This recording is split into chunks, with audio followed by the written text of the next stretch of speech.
Então seja muito bem-vindo ao Dia D desta semana. O Dia D, como sabe, é um programa criado aqui no âmbito do canal A Cor do Dinheiro para analisar o país à direita. E também, como sabe, semanalmente temos aqui um grupo de 4 comentadores que se vão revezando. Os desta semana são o Vasco Rato à minha esquerda e o Rui Ramos à minha direita. Ora, o que é que temos para si esta semana? Nos assuntos principais, o Orçamento de Estado, como não podia deixar de ser, e também a candidatura de Paulo Rangel à liderança do PSD.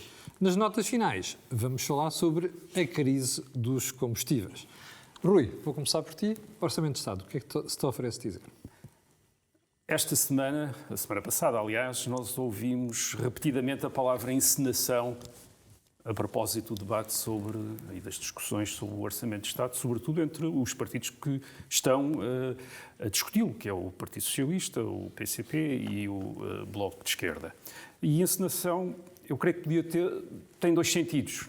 Tem um sentido que é o de uma coisa que se repete e que é encenada todos os anos, pelo menos desde 2019, e que não acaba em nada, ou acaba em soluções de geometria variável. Abstêm-se os dois, um vota contra o outro, abstém-se, e, portanto, é aquilo que as pessoas estão à espera ou a maior parte das pessoas estão à espera disto. E depois a encenação tem... Desta vez é diferente? Encenação, deixa-me só dizer isto, a encenação também tem um outro sentido, que é a pouca importância disto que foi, aliás, salientada por várias pessoas. Isto é, há a encenação no espaço público para as pessoas verem os partidos a mexerem-se e a protestarem uns com os outros e a queixarem-se, e depois há os efeitos disto. E aí a encenação tem de facto muito pouca importância, primeiro, porque aquilo que pode ser discutido no Orçamento de Estado, tirando os compromissos, aquilo que está tudo vinculado, é muito pouco, menos 10% do orçamento. Portanto, há muito pouca margem. Assumem uma grande responsabilidade. 80%, 90% do dinheiro, digamos, está cativado, está já distribuído. Portanto, é muito pouco o que pode ser discutido. E depois há uma outra coisa, é que o orçamento, e sobretudo estas coisas que têm sido discutidas, geralmente não são cumpridas. Com a cumplicidade do PCP e Bloco de Esquerda, que exigem isto, exigem aquilo, e depois o PS aceita, põe no orçamento, não faz, cativa, não autoriza, etc. Nos jornais do fim de semana havia uma história sobre 40 psicólogos que iam ser 3 anos, contratados agora. Foi em 2018, também havia sobre 10 nutricionistas. Sim. E depois vai saber que o Ministério da Educação iria contratar agora. Quando é que foi autorizado? 2019, quer dizer, isto é 2, 3 anos que demoram as coisas a fazer. Portanto, é de facto uma encenação. E depois é uma encenação todo o próprio orçamento, neste sentido do exercício que foi feito nestes últimos 6 anos, que é basicamente tentar salvar e resguardar o emprego público à custa dos serviços públicos. Isto é, o emprego é mais importante do que o serviço, porque não dá para as duas coisas, uma vez que é necessário manter o financiamento externo da economia, portanto não se pode criar desequilíbrios, e entre o emprego e os serviços, Agora, é diferente desta vez. Eu não sei se é ou não é diferente, mas tenho ideia que é muito provável que tenha chegado um momento em que PS, PCP e Bloco de Esquerda estejam a ver a mesma coisa que nós estamos a ver. Isto é, estão a ver que isto é um jogo que provavelmente está a chegar ao fim. Está a chegar ao fim porque não tinham percebido isso? Provavelmente não. Isto é, julgaram que durante muito tempo podiam esconder, ou que as pessoas não estariam a perceber, ou que as condições não mudariam e poderiam continuar. E agora há duas coisas. Quer dizer, por um lado, a degradação dos serviços públicos torna-se cada vez mais notória. E isso vai atingir, por exemplo, os mais pobres, que são aqueles que mais dependem dos serviços públicos. E para essas pessoas, talvez não seja assim tão interessante saberem que vão ter mais 1 euro, ou 2 euros, ou 3 euros de pensão, se depois tiverem mais 6 meses à espera de uma consulta médica. E, por outro lado, há depois uma mudança das circunstâncias gerais no mundo, com subida de taxas de juros, inflação. É verdade que estas coisas são discutidas, vai haver, não vai haver, que impacto é que pode ter, não pode ter, mas essas coisas, por exemplo, podem ter impacto sobre uma classe média que nos últimos 10 anos, continua hoje, mesmo com estas descidas, graças aos escalões, a pagar mais impostos do que pagava em 2011 e 2010. É preciso dizer isso, isto é, a carga fiscal subiu e ficou lá em cima, e só não foi sufocante porque os juros estavam baixos, havia uma espécie de deflação, os preços não subiam. Ora bem, as coisas agora estão a mudar e, portanto, quer os mais pobres, quer as classes médias vão sentir e vão perceber a farsa desta encenação. E eu creio que PS, PCP e Bloco de Esquerda, antes mesmo das pessoas, já perceberam que as pessoas vão perceber. Bom, já volto a ti, Rui. Mesma pergunta para ti, Vasco. Isto é uma encenação. O que é que está a mudar neste momento face a orçamentos anteriores? Bom, antes de mais, creio que isto não é ainda o fim, mas é o princípio do fim. Quer dizer, eu creio que este orçamento ainda será aprovado pelo Partido Comunista, pelo Bloco, por alguém. Não vejo é que do próximo ano seja aprovado. Basta que se abstenham. Basta que se abstenham. Aliás, para não ser aprovado, é preciso que todos votem contra, exceto o PS e o PAN. Portanto, em princípio, isto passa. É um mau orçamento por várias razões, quer dizer, já se falou muito sobre as contas. Eu limitar-me a dizer uma coisa que vai um bocadinho ao encontro do que o Rui acabou de referir. Este orçamento prevê uma taxa de inflação de 0,9%. Isto no momento em que nos Estados Unidos a inflação está a 5%, na Alemanha a 4%, qualquer coisa. Portanto, isto não é realista.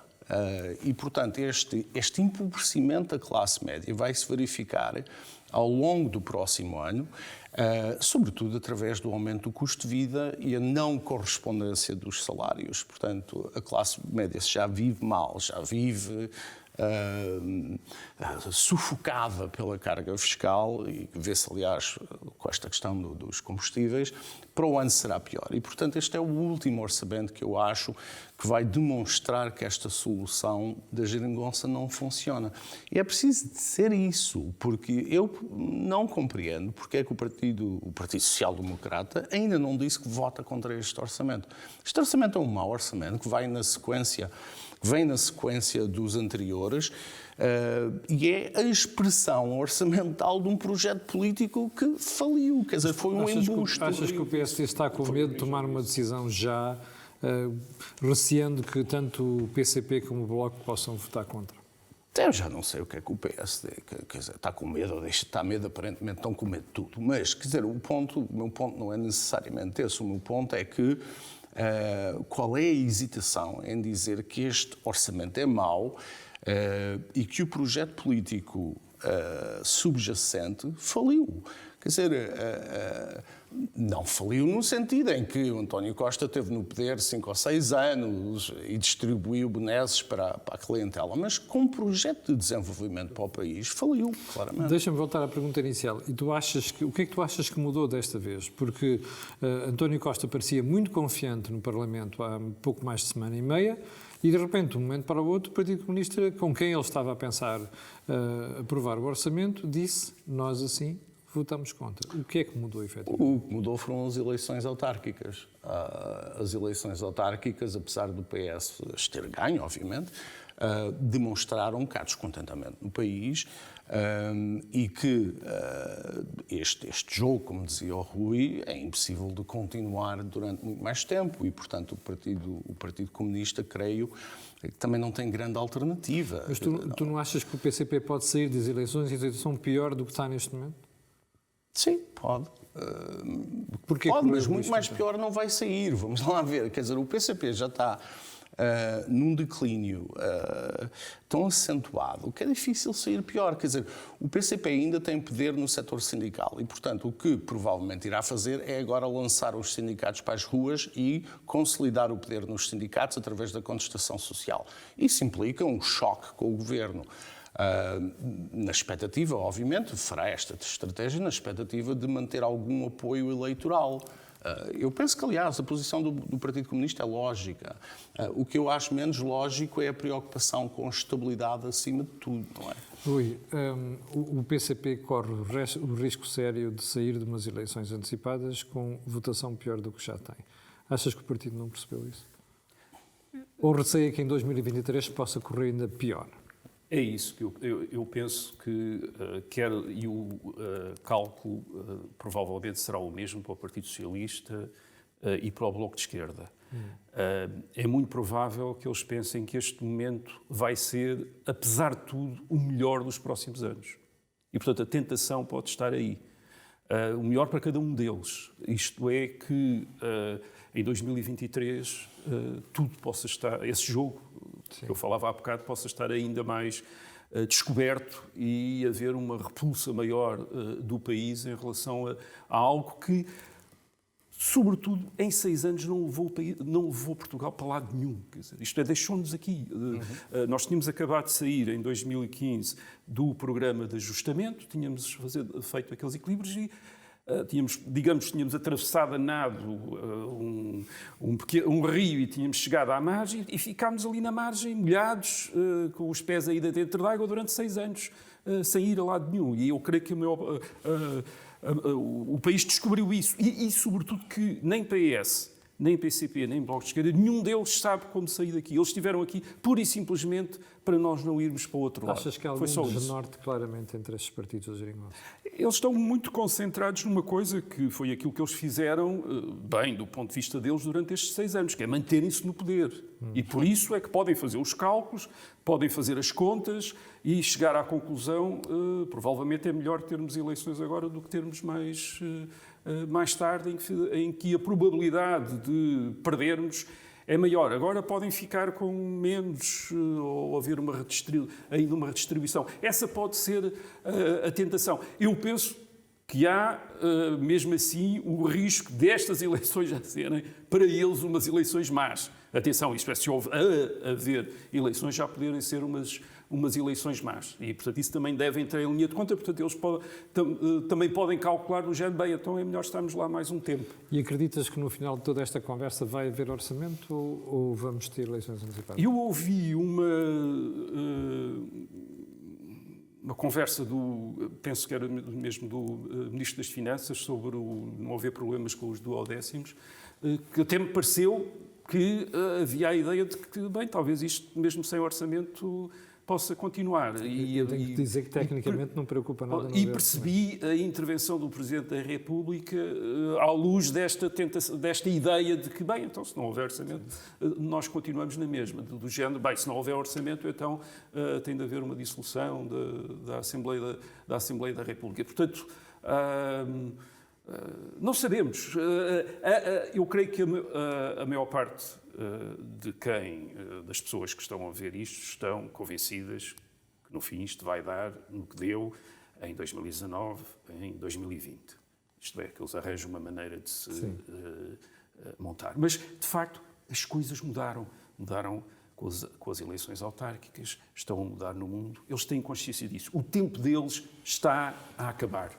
O relógio o ponteiro está-se a aproximar do fim. Já vou isso, mas não te preocupa, por exemplo, que o PCP neste momento esteja a trazer para a mesa matérias que nunca trouxe nos últimos tempos, nomeadamente a legislação laboral? Exato. Esse é o não ir para lado nenhum. Quer dizer, nós temos uma economia que continua a crescer menos nos últimos 6 anos do que a despesa. Isto é, cresce mais a despesa do que cresce a economia, portanto, uma situação insustentável. E aquilo que o PS pode fazer com o PC e o Bloco de Esquerda é tornar ainda menos provável um crescimento económico.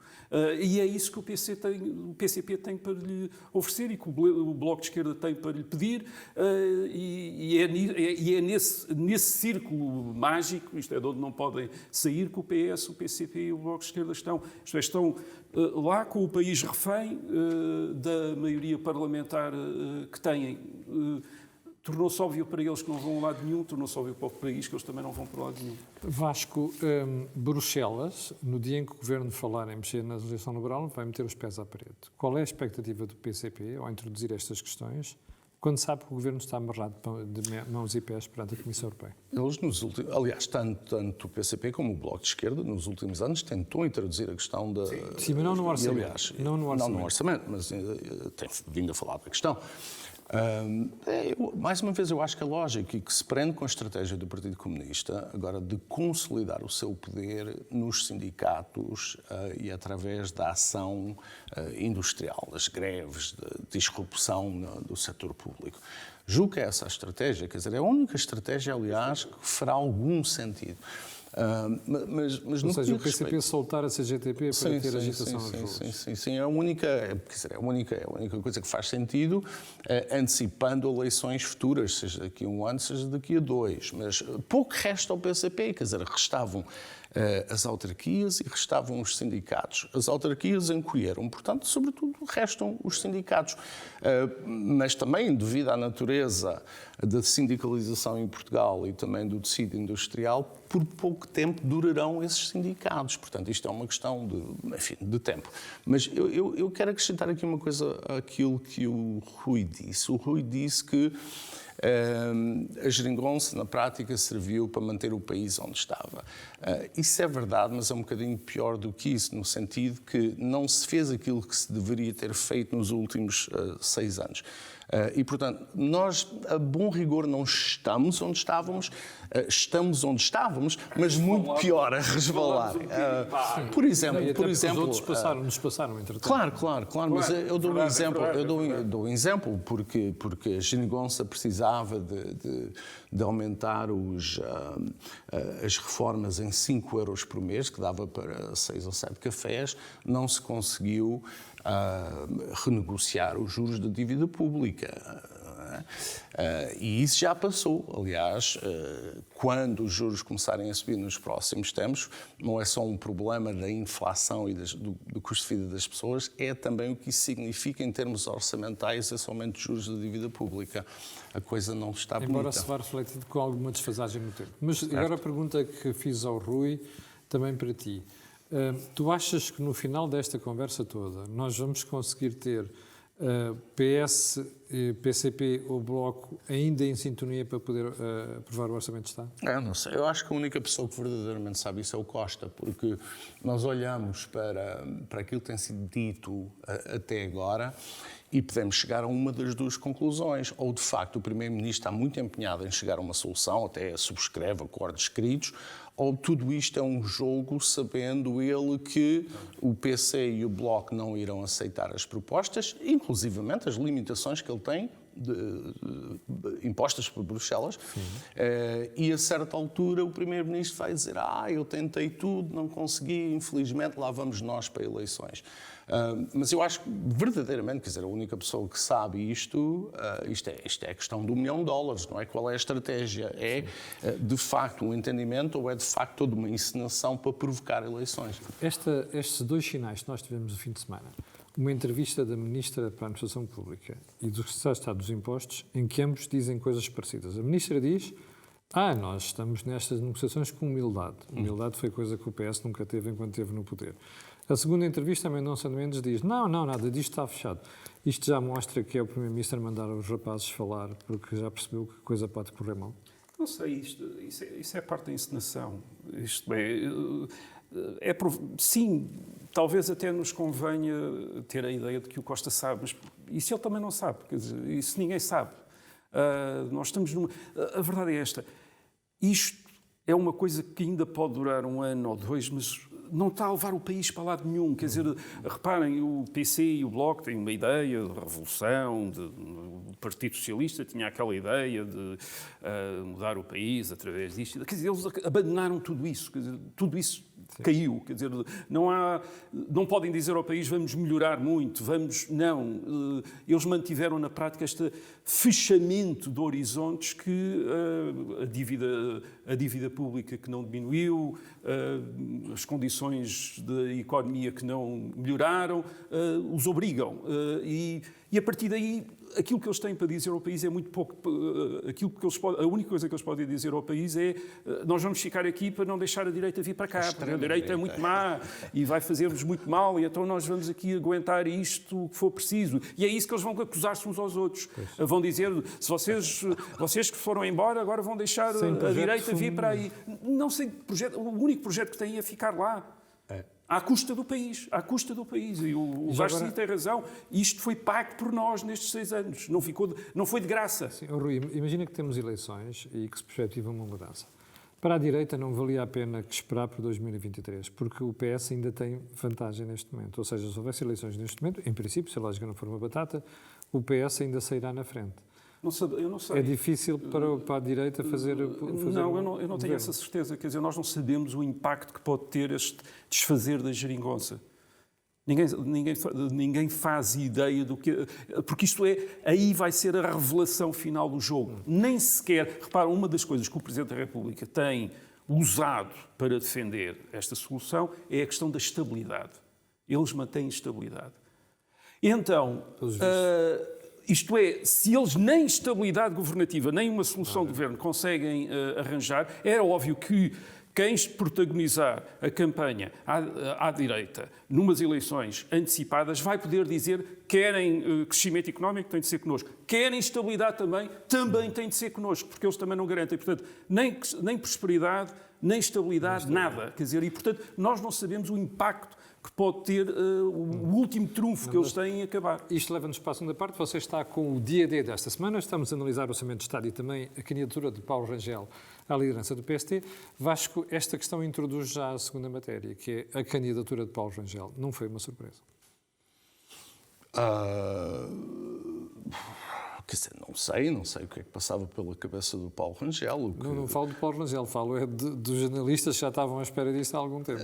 Sei, quer dizer, mas parecia-me óbvio que as coisas como estão, ou como estavam, no PSD não podiam continuar.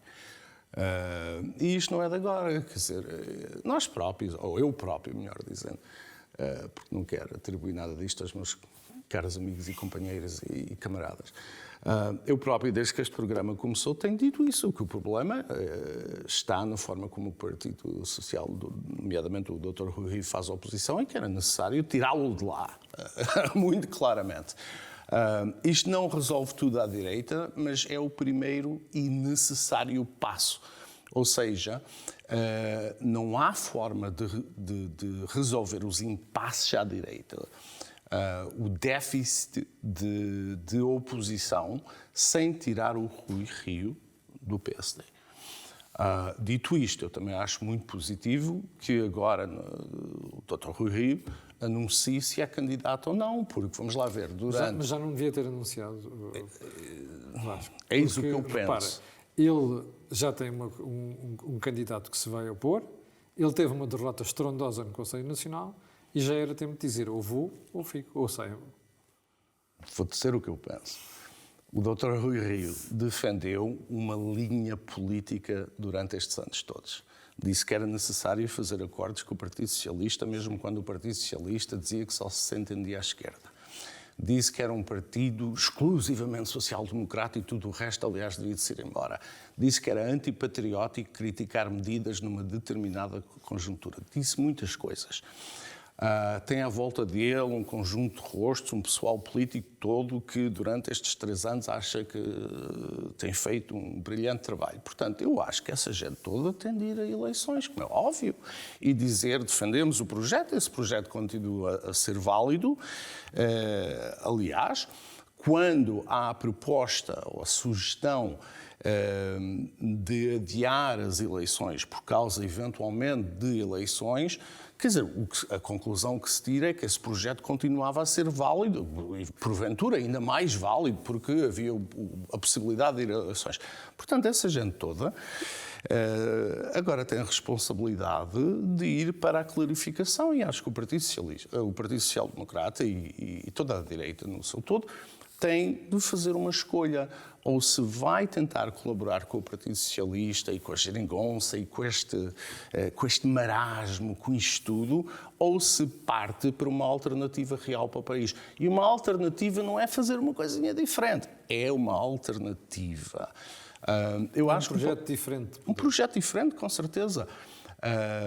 E, portanto, acho que essa deve ser a discussão dentro do PSD. Não é aquilo que o Rui Rio disse, que há uns traidores e que, quer dizer, aquele tipo salto ao poder e são maus e nós é que somos bons. Quer dizer, tudo isto já chega. Quer dizer, há uma saturação muito grande com este tipo de discurso. E, portanto, eu vi o discurso da apresentação do Paulo Rangel e há duas coisas, obviamente, que são claras. Primeiro é que este posicionamento sectário, este comportamento sectário da direção do Rui Rio acaba com Rangel.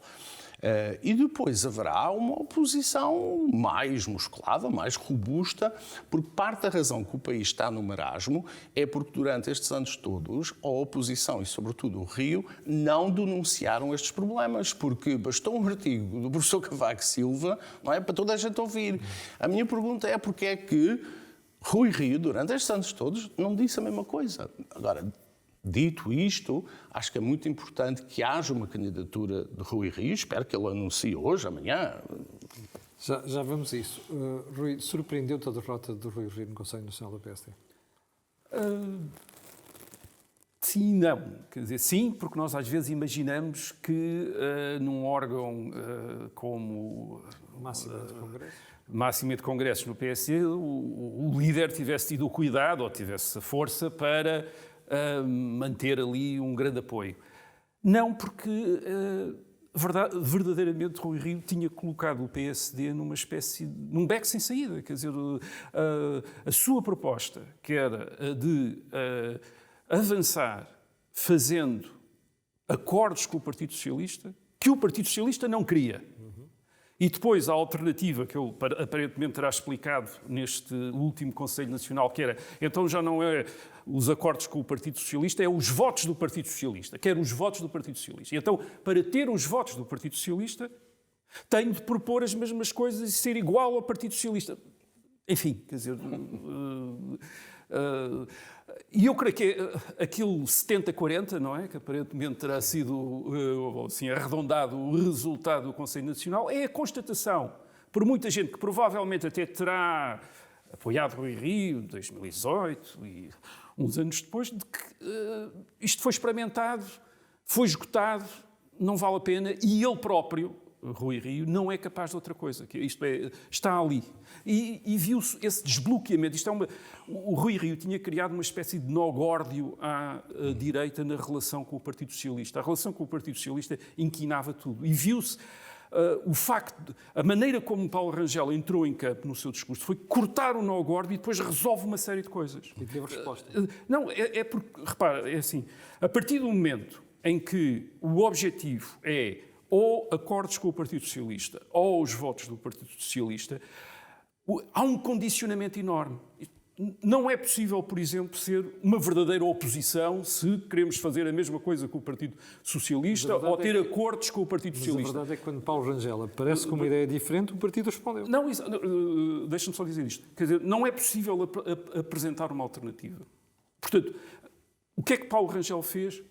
Definiu muito claramente o Partido Socialista como o adversário principal do PSD. A partir daí resolveu dois problemas do PSD. O primeiro é um problema interno, porque a partir do momento em que o objetivo principal é um acordo com o Partido Socialista, é óbvio que o líder do PSD tem de excluir dentro do PSD aqueles que não estão com o Partido Socialista. Não pode agregar, tem de excluir, tem de afastar. Portanto, o Rui Rio estava preso da sua lógica. Paulo Rangel imediatamente se pode afirmar como alguém que vem agregar, que vem unificar as várias correntes. O Rio não podia fazer isso. E não podia fazer isso não era por mau feitio. Não, é porque a lógica dele, isto é, de aproximação ao PS, impedia-o de fazer agregador dentro do PSD. E depois outra coisa, é apresentar uma visão completamente diferente.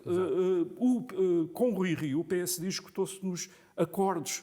E depois tem de ser acordos com o Partido Socialista. E acordos com o Partido Socialista só podem focar sobre as coisas que o PSD tem em comum com o Partido Socialista, ou que pode ter em comum com o Partido Socialista, que é a justiça, a regionalização, quer dizer, é a oposição. A visão alternativa do país estava reduzida a questões de Ministério Público e a questões de regionalização. A partir do momento em que o Partido Socialista é o adversário principal, temos Paulo Rangel apresentar uma visão, aquela visão que ele descreveu de relançamento da mobilidade social em Portugal, que só pode estar assente numa economia dinâmica. Sem uma economia dinâmica em nenhum lado alguma vez houve mobilidade social, a não ser, como disse o Paulo Rangel, para casos excepcionais. Isto é, o Ronaldo a jogar futebol daquela maneira, só sempre, mesmo com o país estagnado. Mas o que interessa é para todos aqueles que não são o Ronaldo do país, isto é, que têm as tais capacidades médias, poderem também aspirar a melhor nível de vida. Portanto,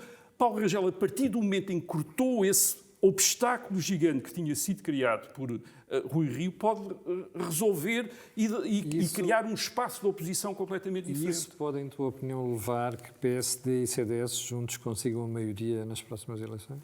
Mesmo antecipado? Ninguém acreditava que o Carlos Moedas pudesse ganhar as eleições em Lisboa, quer dizer, porque a grande questão também em que o Rui Rio assentava era aquela ideia fatalística que ele tinha, que os votos estão no Partido Socialista, não se percebeu, quer dizer, com uma abstenção tão grande, porque é que ele precisa de ir buscar votos os votos do PS, isto é, os votos quase dos militantes do PS, a aprovação da direção do Partido Socialista para ganhar eleições, quer dizer, era preciso estava quase à espera que o António Costa dissesse, não, eu acho que o melhor candidato nestas eleições é, de facto, o Dr. Rui Rio, e não deviam votar em mim, deviam votar nele, quer dizer, e, portanto, ele estava à espera disto, quer dizer. Já vou te Vasco.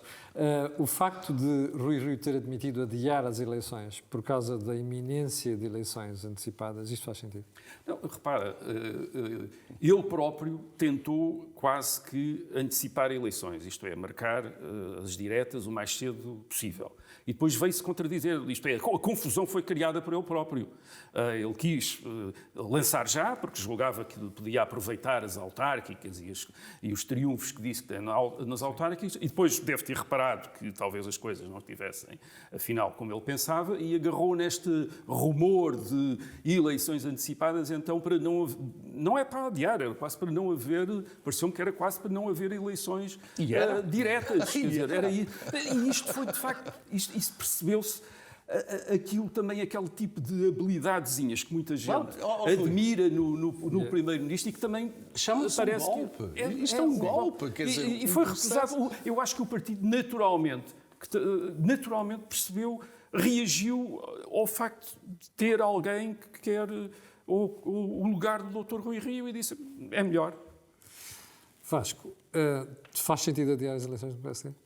Não faz sentido nenhum e não vão ser adiadas. Quer dizer, aquilo era uma tentativa de golpe. Vamos lá ver. O processo. Isso não era condicionar a sorte do PS e a estratégia? Não, mas também era uma série de coisas. Quer dizer, o mandato do Dr. Rui Rio acaba em fevereiro do ano que vem, daqui a uns meses. O processo estava aberto. Aliás, foi o próprio a abrir o processo e depois acordou um dia e disse: se calhar não ganho isto, portanto, vamos lá ver se eu me candidato em eleições a primeiro-ministro sem ter preocupar com o partido. Mas a realidade é que o partido já não aguenta isto, já não aguenta esta solução, esta visão.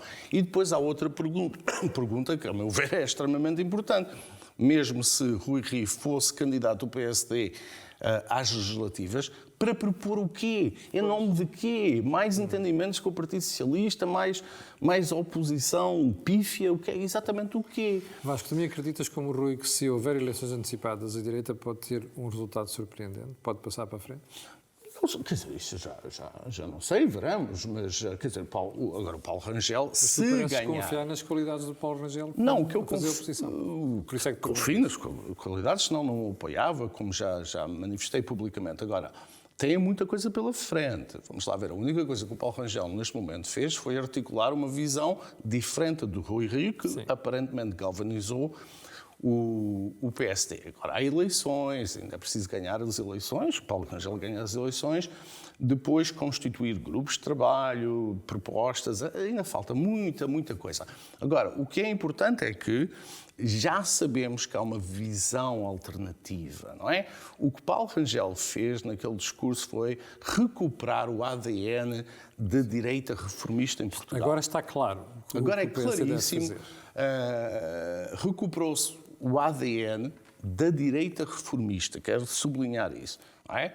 Em que se disse o valor da mobilidade social, que está assente, como disse o Rui bem, numa economia, no crescimento, etc. Isso remonta a Cavaco Silva. Nunca tivemos tanta mobilidade social como tivemos com Cavaco Silva. A responsabilidade e o reformismo, quer dizer, isto é também, em parte, no governo de Passos Coelho, mas muito limitado, como nós sabemos pela Troika, e, portanto, isto é a recuperação daquilo que é verdadeiramente o PSD e aquilo temos que que deu as ir vitórias ao rapidamente PSD. às notas finais, já estamos muito para além do tempo hoje. Nas notas finais vamos discutir os combustíveis. Como sabe, o Governo recusou-se, pela voz do Primeiro-Ministro, do Ministro da Economia e do Ministro do Ambiente, baixar o ISP para poder conter a subida dos combustíveis. No fim de semana, ou à beira do fim de semana, decidiu fazer o contrário. Rui, por que é que isto aconteceu?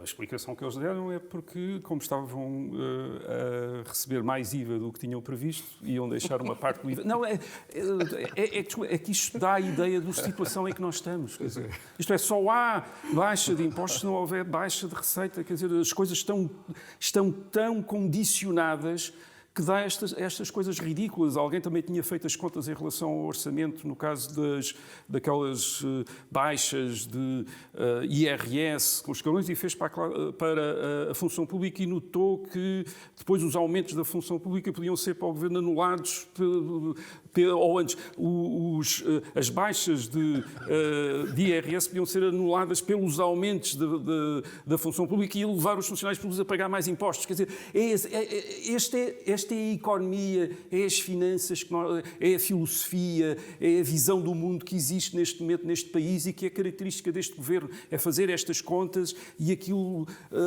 dar sempre tudo mais ou menos o necessário para continuar a manter o financiamento externo. Quer dizer, é por causa da dívida enorme. E porquê? E depois porquê? Porque também não se pode fazer nada na economia, porque tem de se manter o apoio parlamentar do PCP e do Bloco de Esquerda. É isto, quer dizer, não saímos daqui, basicamente. Vasco, isto é conjuntural, não há nada de estrutural por trás disto tudo. Ainda por mais de 90 milhões de euros a menos que vão cobrar, ainda vão fazer falta porque vão ter que aumentar a despesa à conta do PCP e do Bloco de Esquerda. Pois, certo, mas eu acho que a graça é falar sem folga, como se um país, não é? Com uma dívida de 130% do produto interno bruto possa ter folga. Por enquanto, e déficit de 3% ou 4%, ou o que tivesse uma folga, quer dizer, se não só há folga entre as orelhas de alguma gente. Mas eu queria falar sobre os combustíveis, aliás, temos um gráficozinho. Quando os preços começaram a subir, e este ano já subiram 35 vezes, o governo saltou e disse: isto é o problema das gasolineiras, dos distribuidores. Como se pode ver pelo gráfico, não é? As gasolineiras, a distribuição, representa 12%. E eu recordo que esses 12% dão emprego a muita gente nas estações de serviço, os camionistas, etc. E, portanto, há todo um discurso, quer dizer, os maus são os gasolineiros, não sei o quê. Bom, não, os maus são os impostos, 60% do preço final é impostos. E o mau é que, nestes últimos anos de geringonça, para disfarçar muita coisa e para criar a ilusão que acabou a austeridade, carregou-se nos indiretos, incluindo este imposto em particular. Agora, a única vantagem que eu vejo nisto, nesta situação, é que as pessoas finalmente estão a acordar e a perceber que isto é tudo, não é, um embuste. A sensação que me dá, eu sou o moderador deste programa, como sabe, não gosto muito de dar opiniões, mas a sensação que me dá é que o Partido Socialista mostrou com esta medida que não sabe governar com dificuldades. Ou seja, imagino que o futuro... Não, pois, mas o problema é este. À mínima dificuldade que aparece, foge-se com o rabo à saia. Bom, foi o dia D desta semana. Quero agradecer ao Rui e ao Vasco. Excelentes análises, como sempre. Já sabe que nós estamos aqui semanalmente no canal A Cor do Dinheiro. Este programa serve para analisar o país visto à direita e nós voltaremos na próxima semana. Fique bem.